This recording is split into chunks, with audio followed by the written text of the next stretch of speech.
Welcome to our series, The Battle for Public Education in the 21st Century. I'm Ken Yale, education correspondent for Flashpoints on Pacifica Radio. Yeah, feel this from the bottom of my heart, y'all. Truly inspired. Here we go, come on, look, yo, just teaching to the test. Forced by the feds, or they losing that check. Too many children left behind by this corporate assembly line. How they privatize education is a human right, and they kids gonna be fine. They send them to private schools, while ours get sent to prison or given a job serving fast food. Today's show is entitled Education for Whom, Education for What? We talk to Dr. Kevin Kumashiro about gender and sexual orientation in the early history of U.S. education. Then we speak with Dr. Fanny Rushing about how civil rights and liberation movements fought to change education in the 1950s, 60s, and 70s. Dr. Kevin Kumashiro is Dean of the School of Education at the University of San Francisco and founding director of the Center for Anti-Oppressive Education. We join him as he is talking about the role of women as teachers. There's some really interesting research that has come out in the past couple of decades around the teaching profession. I think about this book written by Erica Miners called Right to be Hostile. And one portion of the book talks about this really interesting piece of art called White Lady Bountiful. And it's this painting that was done where you kind of have green pastures, dark brown-bodied people working, and this white woman in a flowing white dress floating in the sky above the land.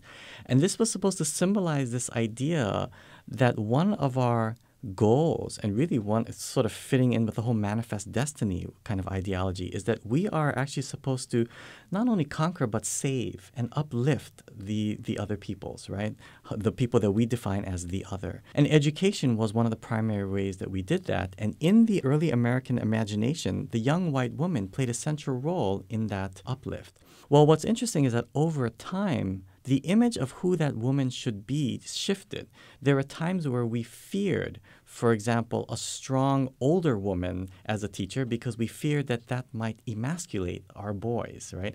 There were also times that we preferred the younger woman because we felt that their job really was to get married and be a wife and a mother. And so seeing women move into an entire profession of teaching was scary. It destabilized that kind of view of what the domestic sphere should look like. So there's all kinds of shifting ideas of who should be teaching and the role of women and the image of the kind of woman we want to be teaching, right? Especially if a woman is teaching too much, working too much outside of the home, therefore isn't getting married and having children, should we be fearful that she's becoming a spinster or becoming a lesbian or in other ways becoming a deviant sexually, which can then have dangerous consequences for our young children, right? The fear of sort of sexual contamination definitely predates the modern controversies around gay and lesbian people. There's a long history to that, definitely. But I would also say what's interesting around gender and education is the shifting ideas around the place of girls in schools. I like to talk about how about 100 years ago, it was kind of commonsensical to say that girls should not get too much education. And there are all sorts of reasons why we said that. We said, well, girls, eventually belong in the home, so they don't need to be learning all the things that boys are learning. Or if they learn too much, maybe they'll compete with men for jobs or become too strong. But there was also a science of the time that was telling us something like this. The mind is connected to the body. And if you mess up with one, you might mess up the other. So if girls got too much education, they might go crazy, or they might become physically ill, or they might even become infertile. Well, now we look back and we say, wow, that's a pretty strange thing to say. Like, if you get too much education, you might not be able to have babies. But my point is that about 100 years ago, that was kind of the common sense of our time. And it's interesting, just like when I was talking about the teachers, it's interesting to track how over time the common sense or the kind of stereotypical ways of thinking about difference has shifted. And it's important to then ask ourselves, well, what has become the common sense of today that we're not even seeing? Right? Just as we thought that it was kind of strange to think that girls shouldn't get too much education, it might make them, infertile 100 years ago. Today, what are we not seeing that has become so commonsensical that it's actually hindering our ability to see what's really problematic in education and what might be better solutions? Let's leave the history there for a moment and reflect on what Kevin Kumashiro calls the common sense, or the stereotypical ways of thinking about difference that blind us to problems in education and society. Listen to the sound of over 500 students in Berkeley who recently walked out of their classes to challenge today's common sense, and to Khadija Means, president of the Black Student Union at Berkeley High School. No justice, no peace, no racist police.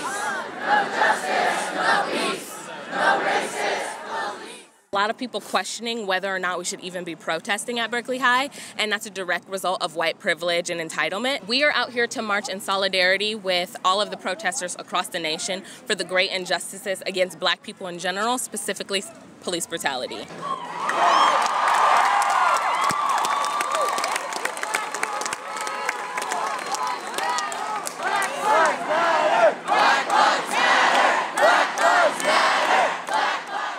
Let's return to the history and fast forward to the 1950s, 60s, and 70s.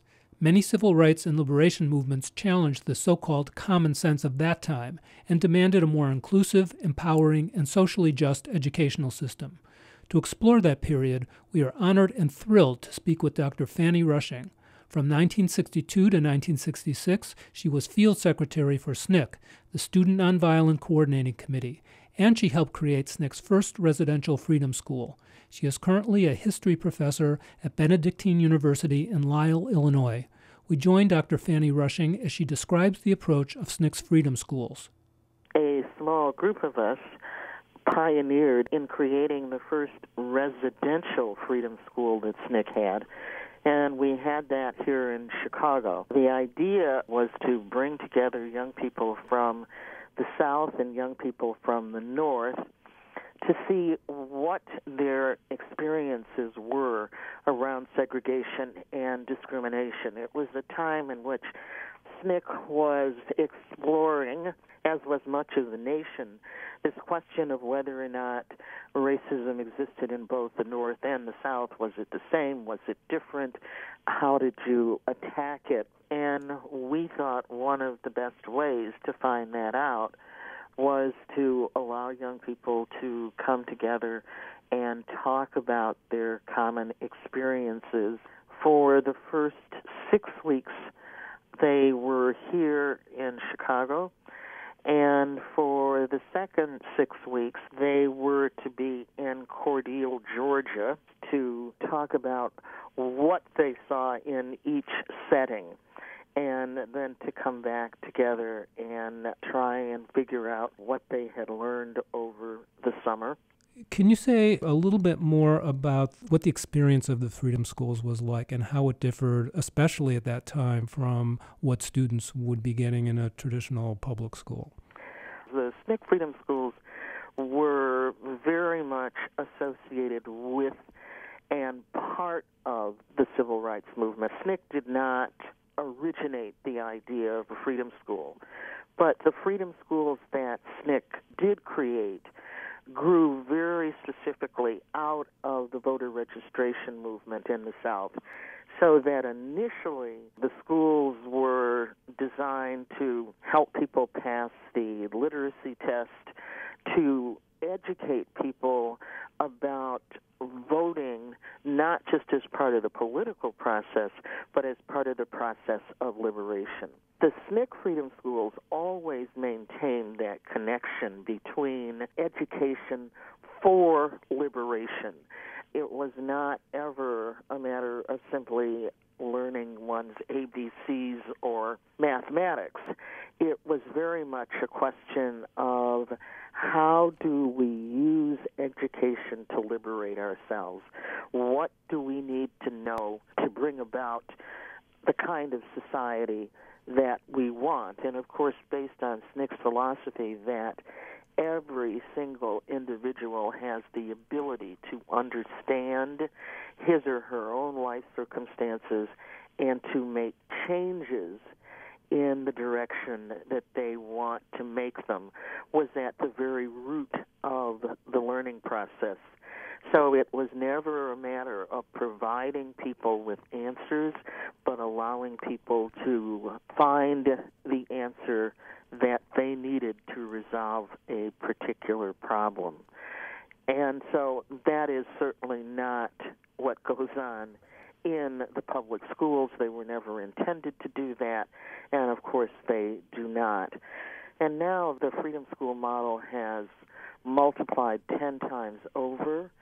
But from what I have seen, many of the things that are identified as freedom schools today are very different than this model that Snicks used. Many of the ones that exist today do not have anything to do with the whole question of liberation, of social justice, but it is just an alternative way of covering material that is part of the standard curriculum. In the SNCC Freedom Schools, people were learning how to pass the literacy test, but they were also going down to the courthouse to engage the registrar in their own learning about why they had the right to vote. I do think that it very much integrated resistance, liberation, social action, and education in a way that many other schools did not. What were some of the other big things that were happening from the 50s to the 70s? Of course, the big thing once after Brown versus the Board of Education, this question of equal access to education through integration of the schools and through busing. And it was really just a question of equal access, that people had a right to go to school, but not a concern so much about curriculum until the middle or latter part of the 60s. Can you talk about other models either within the Black liberation movement, like the Panther schools, or how that then was taken up by the Chicano movement, feminist movements, how that spread? One of the things that moved to the forefront was to begin to dismiss questions of integration and to focus exclusively on curriculum and culture, so that the schools were basically set up to be Afrocentric. Primarily, the objective was to root the student in a cultural milieu that was conducive to reinforcing a positive image of the self. In all of the Afrocentric schools, in the nationalist schools, it was very much this question: if one has a positive image of the self, everything else will fall into place. We'll leave it there for today. Our first three programs surveyed the history of public education on this land we now call North America. We've heard that the survival and personal welfare of traditional indigenous peoples depended on the close bonds between individuals, communities, and the earth. So it's not surprising they developed learning processes based on interconnection, relationships, and renewal. European settlers and colonizers built much of the wealth of this country on conquest, slavery, and genocide, on the domination of whole nations and peoples and genders. It was no accident that they would design an educational system that reinforced the existing relationships of power, privilege, and oppression.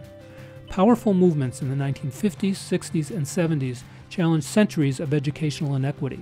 Some worked for more inclusion in the educational system, while others created new approaches that directly linked education to the struggle for social justice.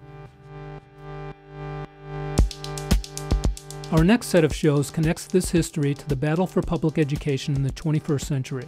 We'll learn how wealthy and powerful interests pushed back against the gains of the 1950s to 70s and imposed a new agenda for corporatized education. A big shout out to today's contributors for their deep insights and inspiration: Dr. Kevin Kumashiro, Dr. Fanny Rushing, Khadija Means, and the students from Berkeley and Realm High Schools. Check out the Flashpoints website at flashpoints.net to hear the programs and the full interviews used to make them. For Flashpoints on Pacifica Radio, I'm Ken Yale. The executive producer of Flashpoints is Dennis Bernstein. Technical director is Mike Biggz.